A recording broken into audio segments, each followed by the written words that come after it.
Assalamualaikum warahmatullahi wabarakatuh. Dikisahkan beberapa tahun yang lalu, si Jahit dipanggil oleh si Engko. Si Engko bertanya, "Jahit, siapakah guru yang paling hebat?" Menurut Jahit, yang namanya guru semuanya pasti hebat. Kalau tidak hebat, buat apa dijadikan guru? Lalu si Engko bertanya lagi, "Kalau guru yang paling terasa dekat siapa?" "Kalau yang saya rasa paling dekat yaitu Abah Haji Uci. Itu perasaan saya saja. Bukan berarti memang beliau juga merasa dekat dengan saya," jawab si Jahit. Lalu si Engko meminta diantar ke Abah Haji. Dan kebetulan besok ba'da Isya, si Jahit memang mau berangkat bareng Pak Ustadz dan beberapa orang mau bersilaturahmi ke beliau. Esok harinya setelah pada kumpul di depan rumah si Jahit, Pak Ustadz mengajak langsung berangkat. "Tetapi nanti dulu," kata si Jahit, "ada satu lagi teman saya yang belum datang." Dan kami pun sepakat menunggunya. Tak lama kemudian datanglah si Engko dengan mengenakan celana pendek. Terkaget-kagetlah mereka saat mengetahui si Engko yang bercelana pendek dan berniat mau minta nomor togel ke Abuya. Akhirnya rombongan Pak Ustadz nggak jadi berangkat karena takut dimarahin oleh Abah Uci. "Gila kamu," kata Pak Ustadz.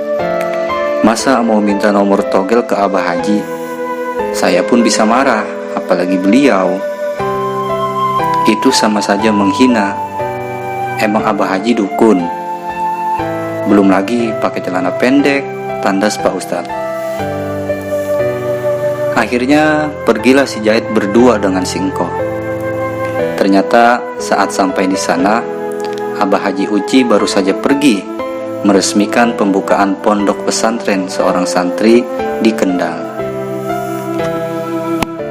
Lalu si Jahit mengajak si Engko pulang, tapi si Engko tidak mau. Dia tetap mau menunggu Abah Haji. Dan akhirnya sekitar jam 11 malam, Abah Haji Uci pun pulang. Sebelum si Engko ngomong, Abah Haji memotong. "Nanti dulu, gampang soal cerita mah. Sekarang kita makan dulu biar mantap," kata Abah. Selesai makan, Abah Haji bertanya, "Ada apa?" Dan si Engko pun menjawab, "Abah Haji, saya benar-benar mohon pertolongan. Saya punya hutang 700 juta. Kalah main judi togel. Saya mohon dikasih angka jitu buat membalas kekalahan saya," jawab si Engko. "Hahaha," nggak bisa jawab Abah Haji sambil tertawa ringan. Tapi si Engko masih memohon. Kemudian Abah berpesan, "Stop, berhentilah. Jangan main judi lagi. Nanti bakal terbuka yang lain," jawab Abah Haji Uci Turtusi. Di perjalanan pulang, si Engko menggerutu. "Jauh-jauh ke sini nggak dikasih, malah disuruh jangan main lagi. Nanti bakal terbuka yang lain. Saya nggak butuh terbuka yang lain. Saya butuhnya terbuka nomor jitu." 3 hari kemudian si Engko bermimpi sambil berteriak-teriak. Dalam mimpinya, dia dipegangi oleh para santri. Lalu Abah Haji Uci memberi si Jahit keris atau besi kecil panjang untuk menusuk kedua telapak kaki si Engko. Saking sakitnya si Engko langsung memanggil si Jahit, dan Jahit pun datang.